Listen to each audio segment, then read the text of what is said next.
last night's RTE Investigates programme behind creche doors, and I don't know if you watched it, and if you didn't watch it, I suggest you watch it back. It was grim.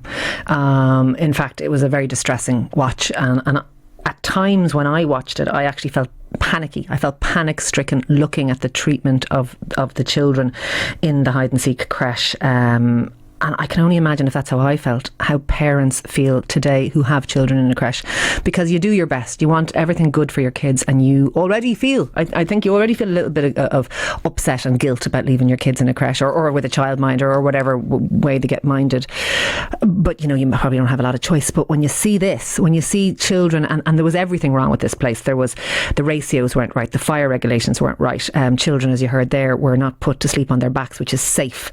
They were put to sleep on their fronts, which increases their risk of obviously cot death. There was people shouting at children, shouting at toddlers. There was manhandling. The food, they were getting super noodles, 17-cent super noodles. The milk they were being given was watered down. It was. Do you know what? It reminded me of the industrial schools, the kind of thing that you hear about, that just the children came second place. They were not really a concern. And I know there was a particular scene last night that I was looking at, and there was a child who was being sort of forced to go to sleep. There was a hand placed by the creche owner over the child's face. There was a blanket kind of pulled over the back of his head. If I was that child, or any of us were, we'd feel like we're being suffocated or smothered. There was hands all over his face. He was being patted very forcefully and very firmly on the back. I think pat might be a too kind a word. And he was crying and yelling and struggling, and he was being held down, and it was incredibly distressing. And I can only imagine the upset of parents, the anger of parents, the guilt of parents, the torment of parents that think that their children may have gone through something like that through no fault of theirs. They didn't know that this is obviously the setup. You kind of trust that there are things, that things are supposed to work the way they are. And of course there will always be unscrupulous people who maybe don't have your children's best interest at heart. But you'd have to ask the question. You have to ask the question, where is the state in this? Where is TUSLA in this?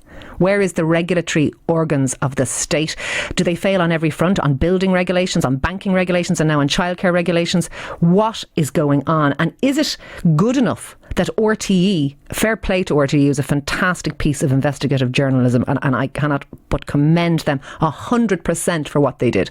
But is it down to RTE to expose these things when we have regulatory bodies that are run by well-paid public servants who should be doing this?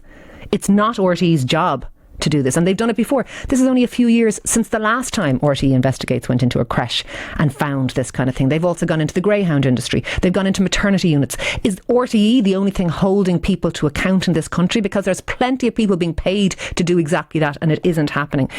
And the last thing I would like to say is that the Department of Children and Youth Affairs tweeted out last night after the show, and they said, I'll actually read you the tweet because I think it's probably something that is worth me reading it to you. It says, and it is, as I say, from the Department of Children and Youth Affairs: any parent who has a concern in relation to the operation of an early learning and care service should firstly contact that service provider directly to discuss their concerns. In other words, don't come to us, go to the creche. Now, I'm sorry, do you think that's adequate? Because I do not believe for a moment that's adequate. Yeah, go to the creche if you feel, maybe the parking wasn't great, it's hard to do the drop-offs. Or go to the creche if you think, no, they didn't like the spaghetti bolognese, could they have the Irish stew instead? Those kind of things you go to a creche for. Do you go to a creche and make the complaint if you think your child is being abused, your child is being restrained physically, manhandled, shouted at? Because if somebody's going to be doing those things to your child already, I don't think they're the right person to go to talk about it. And that is the agency of the state that should be doing that. And that was that was an abdication of responsibility by the Department of Children putting out that tweet. It is not good enough. I'm sorry, Minister Zappone, and I'm sorry, Department of Children. It is not good enough for you to say, go and sort it out with the creche.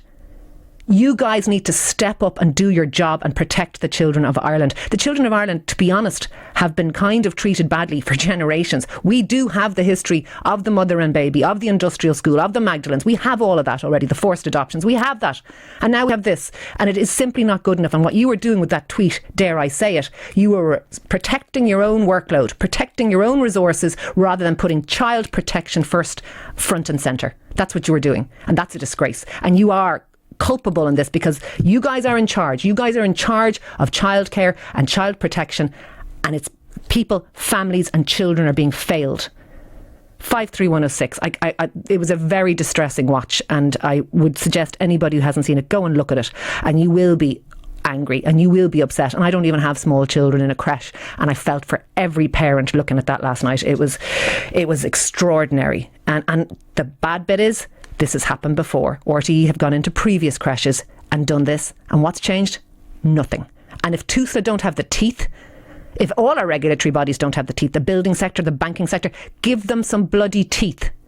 Give regulation in this country teeth so that people can rely on the state doing its job. And that's where we're at the moment. And I'm sorry, I do sound a bit annoyed. It was awful to see those children, little children crying, shouted at, manhandled, pulled around the place, thrown in cots. It was like something out of, we would have seen it years ago when the footage came out, first of all, of Romanian orphanages and stuff like that 25 years ago. And we used to say, God, that's desperate. That's happening in creches that parents are paying through the nose for in Ireland today.